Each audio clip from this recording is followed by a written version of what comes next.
Саламатсыздарбы, урматтуу бүгүнкү жыйындын катышуучулары. Бүгүнкү мына жылдын жыйынтыгы боюнча жыйынга катышып атабыз. Элдин ушунчалык жыйылышыга мүмкүнчүлүк берген Кудайга шүгүр. Кайтадан жүз көрүшүп отурабыз. Ушундай болуп, бүгүнкү коллегия жыйынга областтык өкүлчүлүктүн орун басары Чынара Саттармысына катышканыңызга бизге өтө сыймык. Сизге рахмат.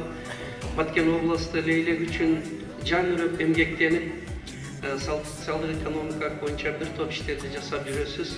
Сизге чоң рахмат. Анан урматтуу катышуучулар, мына азыр Лейлек 90 деген сыйлыкты алып туруп, медалды мен сыймыктанып турамын. Бир кезде Лейлек тарыхыны Самарканд, Ташкент, Душанбе, Москвадан иликтеп жүрүп, 1928 жылы Лейлек району түзүлгөндүгүн архивден тауып, китепке киргизип, ушу датанын белгиленишин киргизген автор катары мен үчүн бул өтө чоң сыймыкта. Мына ошондон бери азыр 80-90 деп белгилеп калатабыз. Рахмат сиздерге. Муну Икрамжан дагы жакшы билет. Инамжан мени ошо командировкага жөнөтүп жүргөн. Эми мына азыр мен катышып отуруп бир эки нерсени байкадым да. Баймурат Асатович, мына райондун жетекчилери, азыр Лейлектин ардактуу аты уулу деген наамды бергениңиздер өтө туура болду. Мен ушуга өтө сүйүндүм, ыраазы болдум. Анткени чындыгында Амир Хасрав Дехлави деген айткан экен 17-кылымда: кызмат кылган күтөт иммату карам, антпесе кам эмеско адамдан адам деп. Кызмат кылган адам ак бааланса, Куда кааласанан башкалар дагы иштей берет. Азыр мен карап отурсам, Анарбай ака мана айыл өкмөтү, анан мана Ак Суудун айыл өкмөтү, жана бир топ адамдар сыйлык алдыңыздар.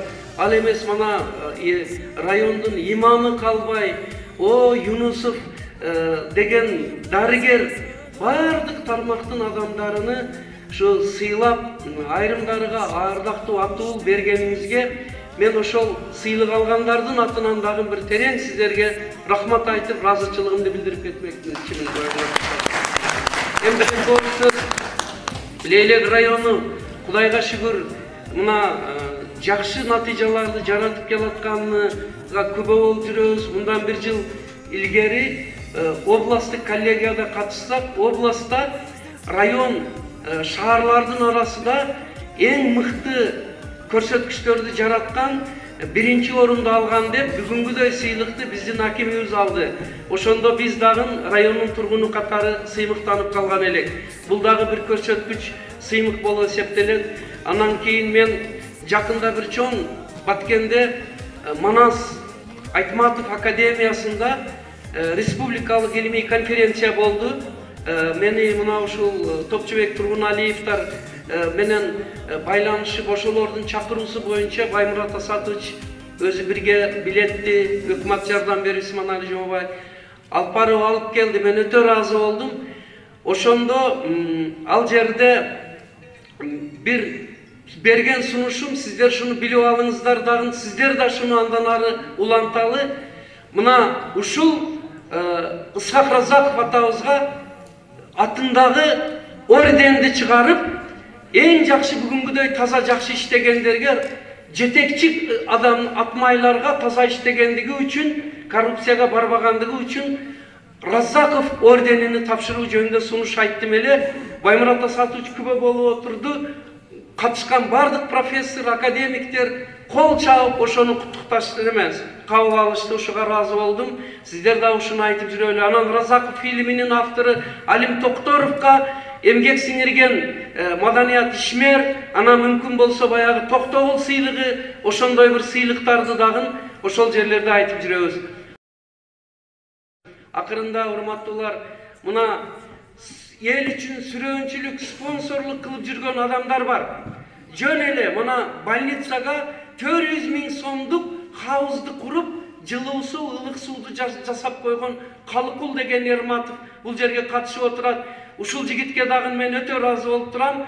Анан кийин биздин Арка айылынын тарыхыны жаздык эле. Мына ушул Арканын тарыхы. Бул 2000 жылдык чегара маселеси бар. Арка өтө Кулунду ылдыйкы зона.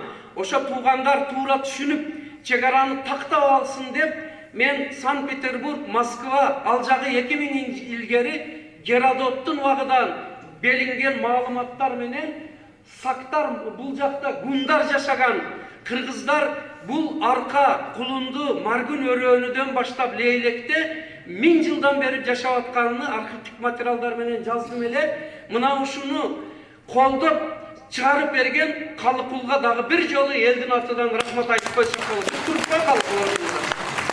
Анан акырында урматтуулар, бул эми жакшы жөрөлгө болсун. Бир кезде Лейлек тарыхын баштадык.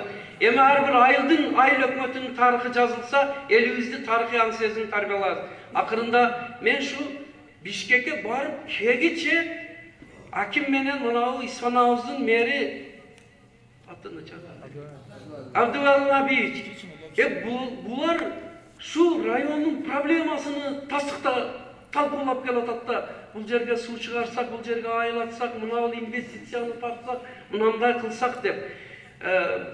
Баймурат Асатович, сиздин жетекчеген жылдарыңызда райондо бир топ өзгөрүүлөр болуп, мына азыр аркага суу алып чыгуу боюнча, Кулунду аймагы, мына Исфананын айланасын өнүктүрүү боюнча, аэропорттун ачылып, самолеттун учушу боюнча дагы башка көп алгылыктуу иштерди жасап, эң башкысы эл арасында сизди мындай калыс, адилеттүү, эл үчүн иштеген адам катары угуп жүрөбүз, баалап жүрөбүз.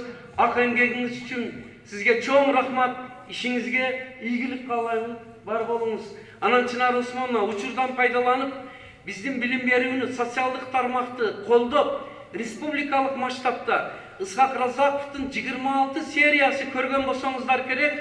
Ошону демилге көтөрүп, атайын телевиденияга тарттырып, азыр ону Оштон, Чүйдөн, Таластан дагы берип атат. Нуржигит Кадырбеков министр берип атат, Жети Дубандан берип атат. Ошону баштап Чынар Усмановна рахмат сизге, атабыздын демини көтөрүп, ошону колдоп уюштурганыңызга, жана ошонун дагы башыга барып Баймурат Асатович катышып бердиңиз.